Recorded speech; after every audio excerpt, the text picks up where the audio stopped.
therefore very, very important for anybody who studies international relations, which I believe some of you here would be very, very happy to take some serious notes on to how we have managed and how this agreement was done. Some of us took part when we were working with the Foreign Commonwealth Office with Robin Cook. I think all these things landed on our table, and I never hesitated to say, yes, I will be part and parcel of. I followed it in 1996.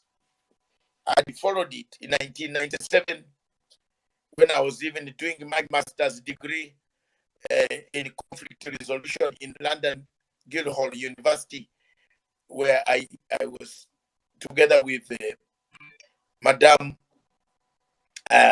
Benaziro Bhutto, who was our lecturer, who used to come from Oxford to give us lectures. And at the same time, when she was finishing her doctorate in political science and international relations. May her soul rest in peace. I've come across very many good hearts. I have also come face to face. I've met Jerry Adams, the leader of Sinn Féin in London and in Belfast, by virtue of work, where I used to, very interested in the politics of United Kingdom. And I have been to Belfast several times, and I studied quite a lot of why, the root causes. What has happened? What happened that made the Christians, the Catholics, they believe in the same Holy Spirit, but they were not looking at each other eye to eye. Today, ladies and gentlemen, that is the history, and Northern Ireland is very peaceful. I want to thank you very much. And unless there is anything else, the key points that you must make: the peace process is holding, but there is a fragile situation that was caused by the exit from Brexit, or from which we call Brexit, from European Union by Britain. That brought a lot of jitters to the people of Northern Ireland. Where do they belong? How will they do? Will there be a hard border where you must produce a passport? Yet the two countries, you walk in from Northern Ireland to Ireland, you can cross without a border. In County Armagh, in all those counties, I've been there, I've walked, I've had meals, I've drunk a beer, I've drunk very many things, enjoyed the summer and the winters of that place. I want to say thank you very much. Contrary to our bringing the Africa for better Africa, what lessons, therefore, does Africa learn from the peace agreement in Northern Ireland? That is the question I leave for my speakers. Dan, can you take the microphone, please?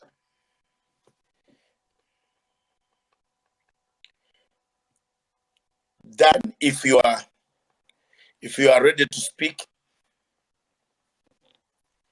Daniel, or Dan here, Yen too. Are you ready to speak? Public Policy Administration student, Kenyatta University. Are you ready to speak now, or you want to listen for further?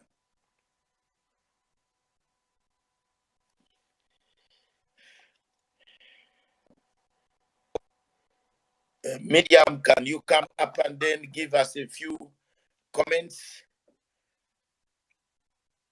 Lukwago, are you willing to listen, or you want to make a contribution? This is a subject which is very interesting to the peacemakers across the world. Miriam, pick up the speakership.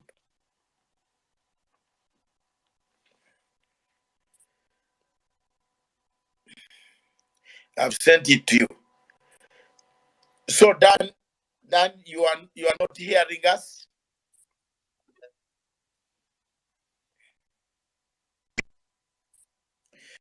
Thank you very much, Miriam. If you have some comments to make, you can go ahead. Meanwhile, anybody who wants to make a comment, please put up your hand and we shall put you on the panel. You remember, we have only 2 hours, and that is it. We shall make it short and precise. And then, if you have any other comment regarding peace, how many African countries are in a fragile state? How many African countries need this type of peace where religious conflict of Northern Ireland was silenced through dialogue? As we speak, too many countries across Africa today are struggling so hard, wanting to become peacemakers, wanting to sit on table. Darling Africa, if you want to come up, you can.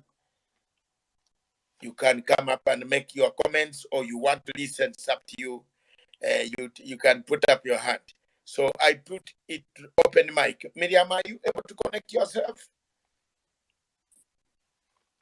Yes. Sorry. Earlier on, we had a problem with my connection here, but I'm able to talk now. And I think I didn't know I was not being heard. I was just giving some extra information on this peace deal. And I think something that we can reflect upon here in the continent, because we've seen in a lot of these instances that conflict are going on in the continent. If it's not ethnicity, then it has some, religious background. And so this is something that perhaps we could learn. But when you look at the difference, perhaps in what was happening in Northern Ireland, between the Northern Ireland and Britain, maybe the factors there were different compared to perhaps some of the conflicts we have in the continent. But, the baseline is it was a conflict that was based on religious differences and other factors. So I think we could still learn something here in the continent and see, it's possible to come together and have a process to mediate through the conflict and find a solution at the end of the day. And if there's a commitment, especially, and a goodwill and a will to cooperate within the actors, then it is possible to have a resolution. But the problem, I think, what we have here in the continent is we have people who don't have the will to want peace, and who function and benefit from the conflicts. And so we lack the goodwill and the good political will to find the solutions to this conflict. And I think that is the difference between this process that happened 25 years ago and some of the conflicts and some of the mediation processes that are ongoing here in the continent. So perhaps we could really borrow and leave from this process so that we can mediate successfully some of these conflicts that have refused to go away in the continent of Africa.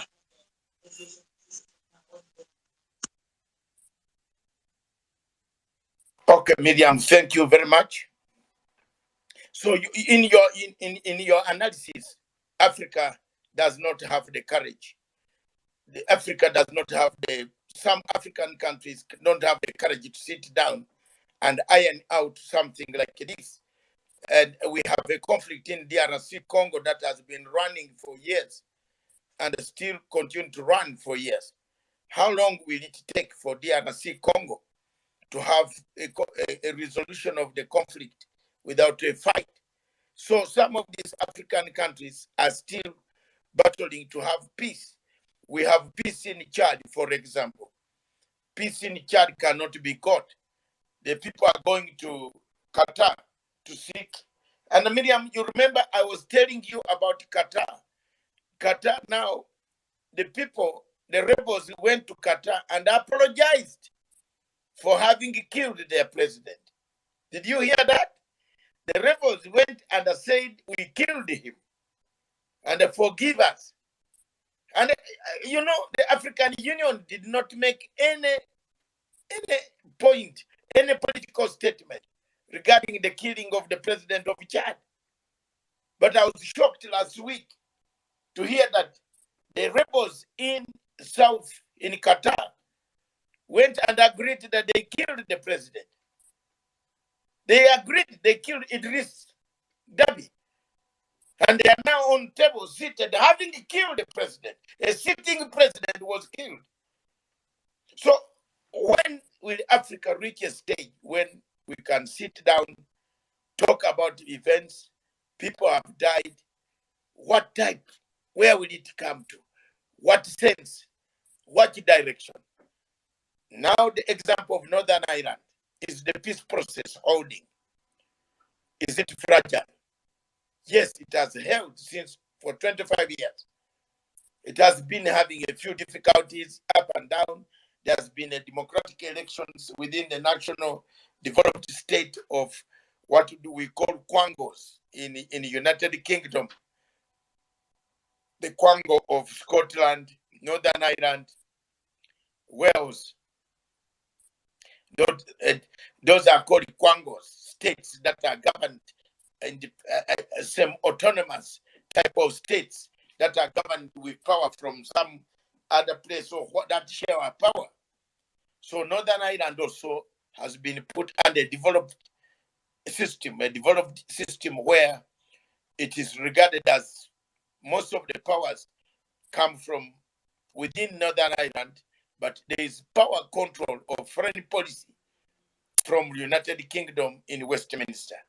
So thank you very much. Let me bring in Mwalimu. Mwalimu, good morning. Wherever you are, tell us where you are from and make your contribution. Hello, good morning, Doctor. Good morning. Well, I live in Canada, but today actually I'm talking to you from Kinshasa, DRC. Hello, can you hear me?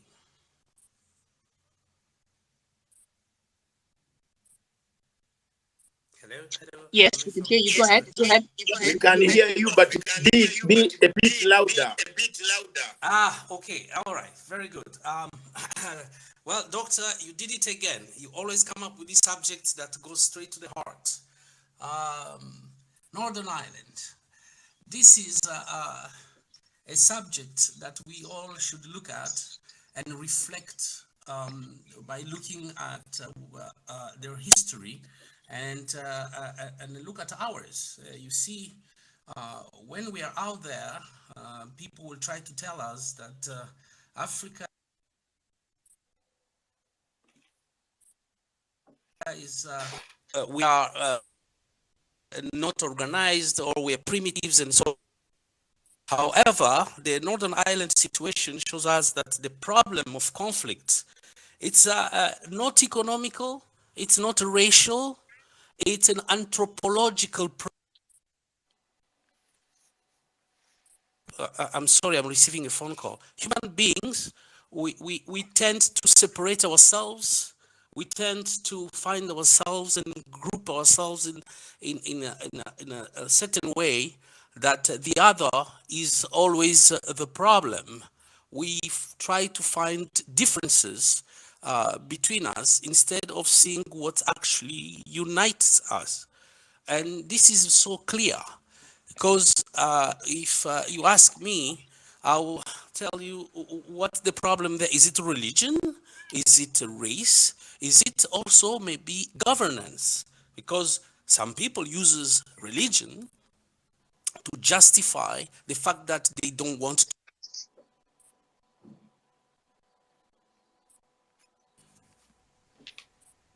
Somebody's calling me.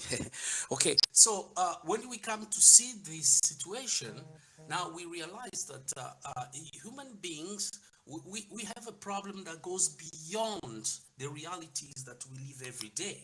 Other people may say, Congo is so big, people are so diverse, they should maybe separate. Well, even if you separate them, even if you put the Tutsi here and the Hut there, after a while, they will start looking between themselves and see the difference, who's taller, who's shorter, because it's a human problem. And the only way to solve it, or to keep it, to hold it together, if I can say, it's exactly what happens in Northern Ireland. You need a state that is strong enough to hold even agreements. The problem we have in Africa, we're so fragile because our states are so weak that they can't not hold any agreements. Like in a class, you put two kids together. If they start fighting, you need a teacher who's stronger, who's precise, and who is how can I call this? Équitable, as we say in French, is just, so that these people can live together with their differences. So my contribution today is to say, Doctor, these are examples that we can look at, and then we don't blame ourselves at the end of the day, thinking that we're just these beasts trying to fight each other. That the human problem we have, we should now find a solution for the human condition and move forward. So thank you, and I yield my space. Thank you very much. Thank you very much. I want to thank you very much for bringing out the importance of this topic. The importance of this topic, ladies and gentlemen, is to show how Africa can learn from the two warring parties. There was a time when the British government said they would defeat IRA by all means. And there was a time when the Irish Republican Army said they might not defeat the British. So there emerged the convergence. There was a convergence to peace. There was a route towards dialogue. Because if you can't defeat your enemy, you go on the table, get a few concessions, surrender some, give up some of the areas maybe you have controlled. Is it happening in the Congo conflict? Do we see M23 coming up on the table to say, okay, we have occupied these areas, but for the sake of Congo, we want to go on that way? I want you to mark that point, because that is maybe the point that is making the Democratic Republic of Congo peace process not move forward. There must be a spirit of consensus. There must be a spirit of being honest that the IRA said we can't defeat the British army. Whereas the British were determined that they will conquer the IRA, vanquish them, eliminate them, finish all of them. There came a time when they said, we cannot finish. We have to come back on table and discuss quite a lot of things. So, ladies and gentlemen, it is the security alert in Northern Ireland at the moment is on a severe alert. It has moved from substantial threat to severe alert. That means anything could happen anytime. When you go for peace talks in negotiations, there are some splinter groups. There are people who would not like to hear the word peace talks. There are people, hardliners. How many of you in your countries are seeing hardliners making it difficult for even the head of state? I was here talking to Lukwago on Sunday, which was on Sunday, yes? Was it on Sunday? Yes. I was talking to Lukwago, and Lukwago told me when in Uganda at the moment, opposition leader goes near where President Museveni is, or to go to a government function, that government function, hardliners will call that such an opposition leader compromised. And I am sure Lukwago is on the platform here. He can come up and add to what I have said. But when you look at these instances and look at places like Biafra, Nigeria, where the wars have taken place, the difficulties of Northern Ireland are similar to the difficulties that Biafrans receive in the state of Nigeria. They have struggled for a self-determination because they are discriminated within the state called Nigeria. But these difficulties have never been solved. They still continue as we speak today. There are many people who have lost their lives. and who continue to lose lives over the weekend. I had reports coming from Nigeria, from Biafra, indicating there are people who have been killed by the army, by the Buhari army. Remember, Buhari is still there until he hands over power to the man he selected, not elected. The man who was selected, Tinubu was selected. To me, Dr. Matsanga would not accept that there was an election in Nigeria. That was a selection. It wasn't an election at all. And I will keep it to my ground. I stand on my ground that such elections in Africa only make elections a mockery. So when you look at all those, why is it that we had an agreement in Northern Ireland and we cannot have an agreement in Biafra, for example? Let me bring in Mr. Tombechukwu. Mr. Tombechukwu, thank you very much. Take the microphone.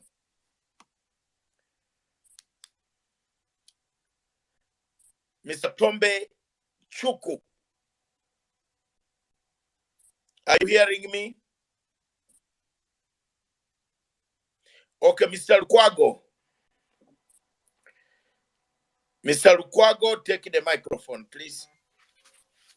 Thank you so much. Thank you so much. Am I audible, Doctor? Audible now, yes. Okay. Thank you so much, Doctor, for this wonderful topic. And actually, I was learning from you because I last read about it way back in 2005 when I was 15 years. But Doctor, you happen to realize that as a result of months of negotiations that were shared by U.S. Senate, Mr. George Mitchell, okay, 8 political parties and militant groups of Catholic Republicans and Protestants accepted to sign the Belfast Agreement between Prime Minister of Britain, the then Mr. Tony Blair, and that of Ireland, Mr. Bas Hahan. Doctor, you happen to realize that leaders dedicated You like to listen to yourself talk. You like to listen to yourself talk, Indian.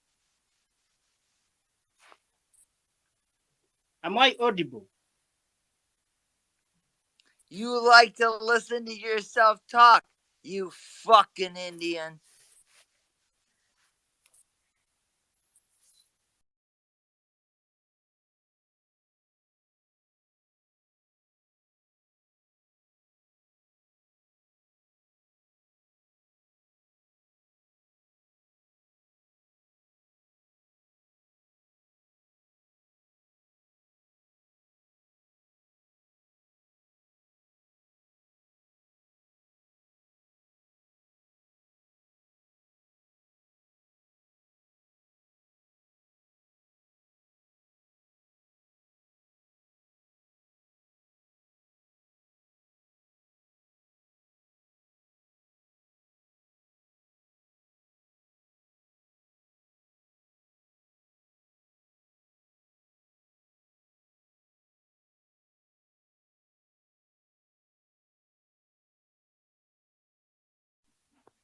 Yes, Doctor, as I was saying that you happen to realize that leaders dedicated themselves to the achievement of reconciliation, tolerance, mutual trust, and to the protection and vindication of the human rights of all.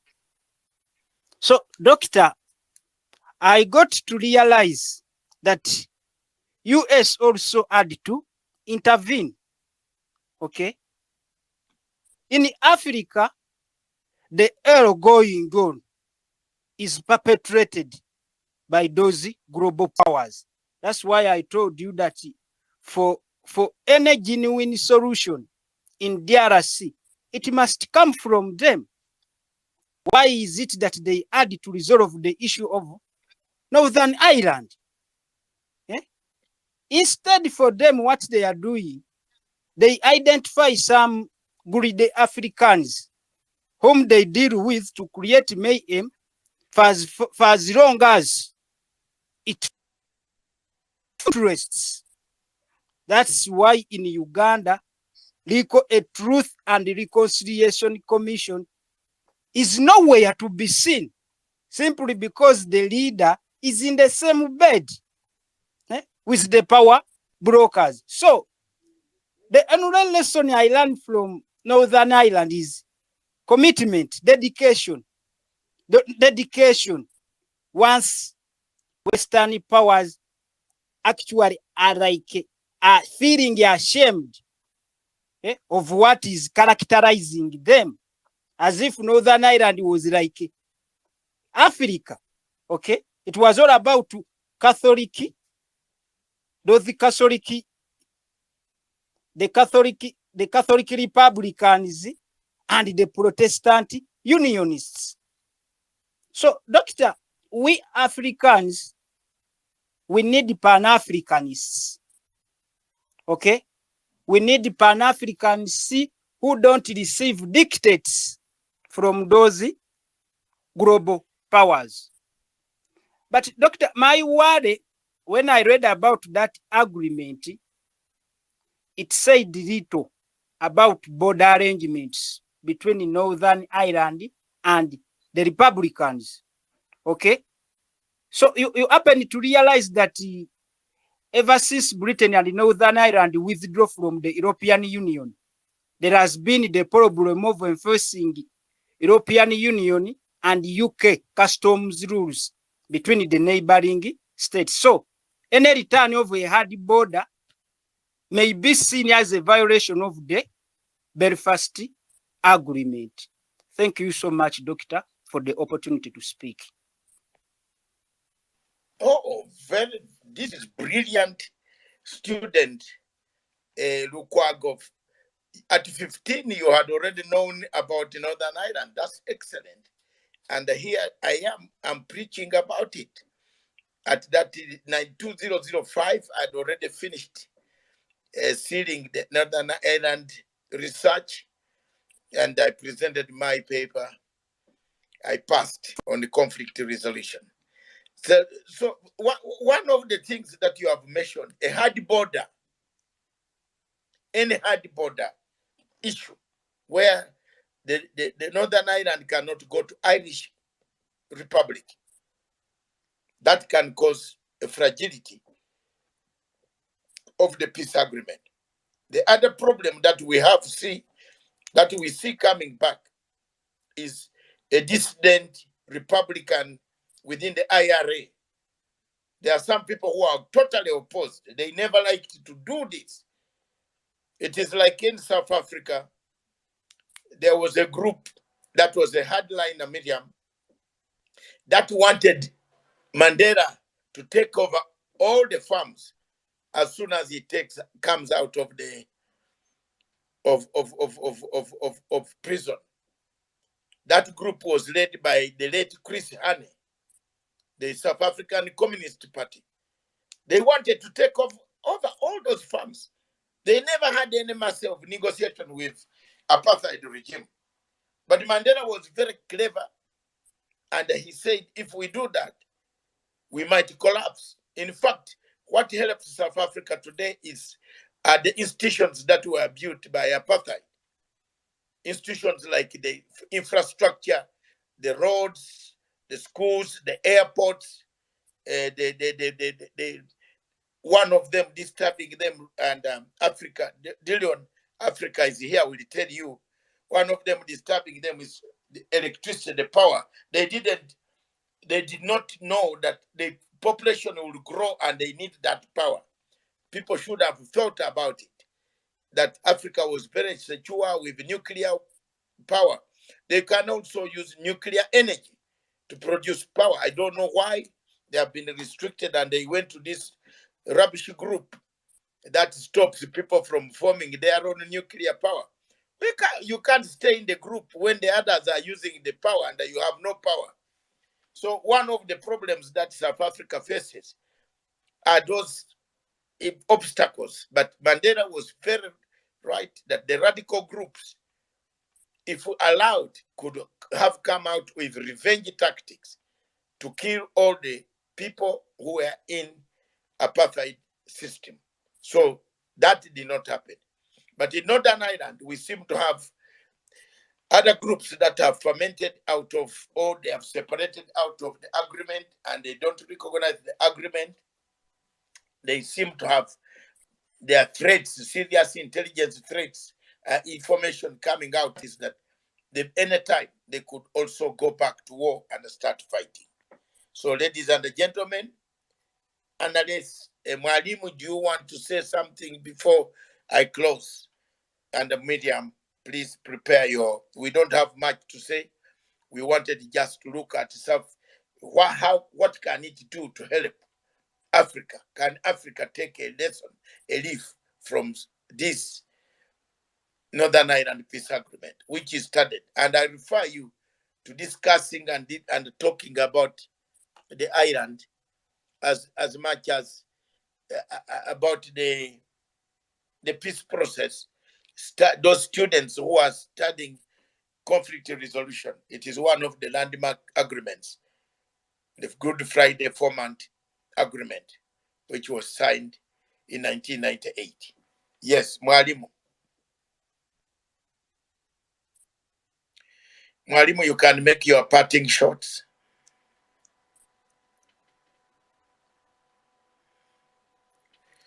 Dan, I have tried to call you, but you seem not to be coming up to talk.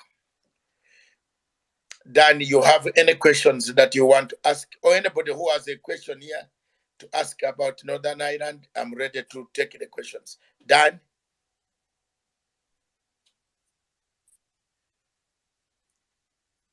Mr. Dan? Oh, okay. Dan here. Yes, Dr. Masanga, how are you doing? How are you all? Fine. I've been calling you to speak, man. Yeah. I was about to close. Yeah, sorry. Yes, go ahead. Yeah, but anyway, about the topic in question. Well, first of all, I think what we African need to do is as the American, they usually talk about taking care of the American interests. I think also we as an African, as a continent, we also have to make sure that we also look at our interests in any agreement that we are entering into. It's with the West or with Europe. The central point should be on what are we gaining as a continent, not what am I gaining as an individual. That is a very key factor in all these things, because we have the African continent has been bullied in so many ways. Instead of as really state in the first way, we have been told that we're people in the generation we are supposed to look for partnerships. We are supposed to see people as rather in any collaboration, we're supposed to see people as partners, not rather than beneficiaries. So Africa need to stop the victim mentality and take of itself as a stakeholder, as a partner, not as a beneficiaries. So that's why our culture have been eroded, because we have been seen as beneficiary. We let them give us money so that we turn blind eye to our cultural integration, which is very wrong. Second, about the issue of consensus or building, we also need to ensure our election, our successive politics, or rather the mode of bringing leader into election. We need to ensure inclusivity, because we have seen in most cases, whenever an election is held, the team that loses try to bring down the government. So the question is, what can we do to make sure that these leaders who lose an election are also relevant and can contribute to the national dialogue, so that we can move forward as a whole? It's not about competition; it's about whose idea is best and what can we do to propel the country. So I think, without any further going into anything, I think that's my closing remarks.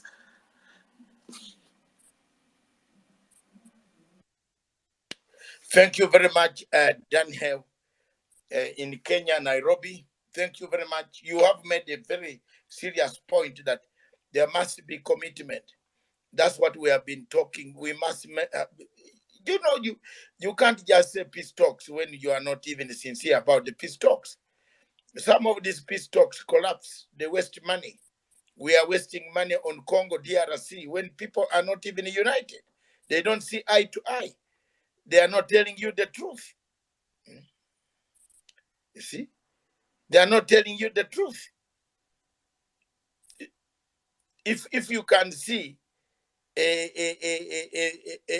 rebel leader comes on table and he doesn't tell you that he's being armed by a country X, then he continues to take allowances on the table, and then the peace talks break up, he goes back to kill people. So there is no sincerity, Miriam. The sincerity here on these peace talks of Kenya, of DRC Congo, I don't see any people who are committed like the Irish Republican Army that was committed to discuss with the British. You see, the British Army was might army. It could have said, let's take all our troops into Northern Ireland. But they decided to take a route of discussion. So to me, I believe discussion is always the center that can hold us together.